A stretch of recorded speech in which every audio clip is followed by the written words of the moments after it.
अंधेरे में डूबा हुआ था। बिजली दोपहर से ही गुल थी और बादलों की गरज लगातार कानों को बहरा कर रही थी। हवा के तेज झोंके पुराने पेड़ों को हिला रहे थे और पत्तियों की सरसराहट के बीच कहीं कहीं सियार की हुआ सुनाई देती थी। राहुल, जो शहर से अपने गांव भीमपुर लौटा था, खिड़की से बाहर देख रहा था। वह पढ़ाई के लिए शहर गया था और 2 साल बाद पहली बार गांव आया था। उसकी माँ और दादी घर के भीतर थे, पर आज उनका चेहरा कुछ अजीब सा था, जैसे वे किसी छुपे डर में जी रही हों। माँ, आप इतनी चिंतित क्यों लग रही हैं? रात ज्यादा हो गई है बेटा, जल्दी सो जाओ। आज अमावस्या है और बरसात भी, ये रात अच्छी नहीं होती। दादी, आप भी ना, ये सब अंधविश्वास है। कुछ बातें किताबों में नहीं मिलती बेटा, वो अनुभव में मिलती हैं। रात लगभग 11 बजे बाहर बारिश और तेज हो गई। हवा ऐसे चीख रही थी जैसे कोई अदृश्य औरत रो रही हो। राहुल कमरे में किताब पढ़ रहा था कि अचानक थक थक थक की आवाज आई। इतनी रात को कौन हो सकता है? कौन है? राहुल ने दरवाजा खोला। बाहर कोई नहीं था, सिर्फ पानी की बूंदें और अंधेरा। पर तभी उसने देखा, घर से कुछ एक काला सा साया नजदीक आते हुए देखा। वह समझ नहीं पा रहा था कि आखिर यह क्या है। माँ, इधर आओ जरा। क्या हुआ बेटा? माँ, मैंने अभी अभी यहाँ एक काला साया देखा। मैं समझ नहीं पा रहा हूँ कि आखिर वह क्या था। राहुल, डरो नहीं, अंदर आ जाओ। पास आओ राहुल, आज मैं तुम्हें एक बात बताती हूँ। आज से 25 साल पहले इसी रात इसी गांव में एक कमला नाम की लड़की की मौत हुई थी। शादी से लौटते वक्त बरसात में उसकी बैलगाड़ी पलट गई थी। किसी ने मदद नहीं की और वह कीचड़ में दबकर मर गई।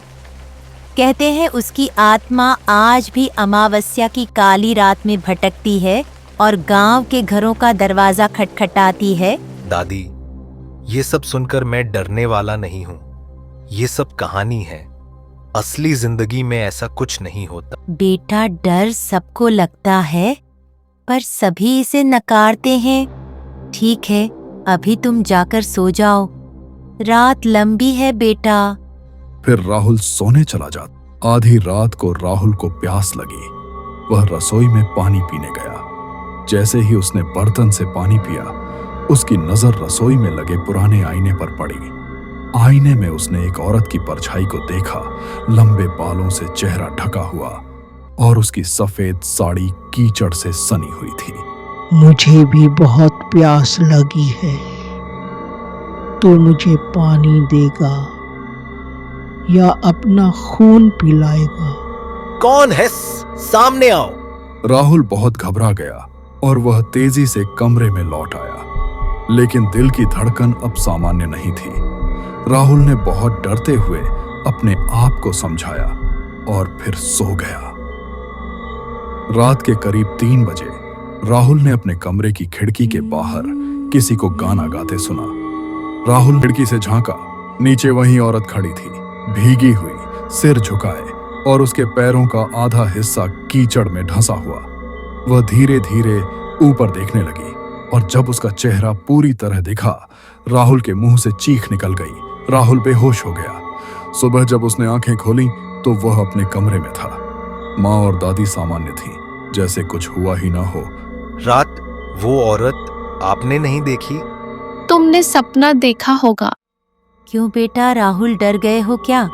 अब क्या कहता है तुम्हारा अनुभव? दादी, आपने सच ही कहा था। राहुल अभी भी उस औरत की शक्ल को भूल नहीं पा रहा था।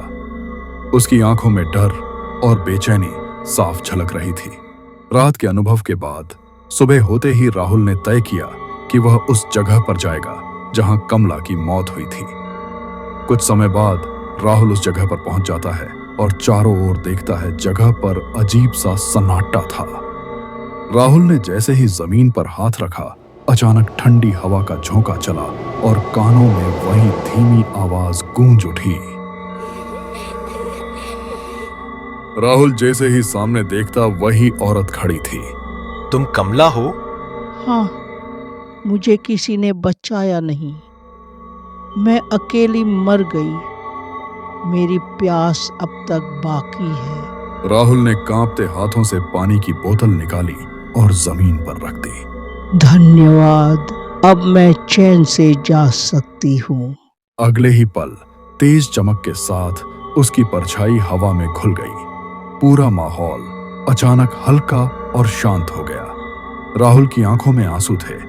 वह समझ गया कि दादी सही कहती थीं, कुछ बातें किताबों में नहीं मिलती, वो अनुभव में मिलती हैं। राहुल ने दादी और मां को सब बताया। दादी ने गहरी सांस लेकर कहा, अब कमला की आत्मा को शांति मिल गई।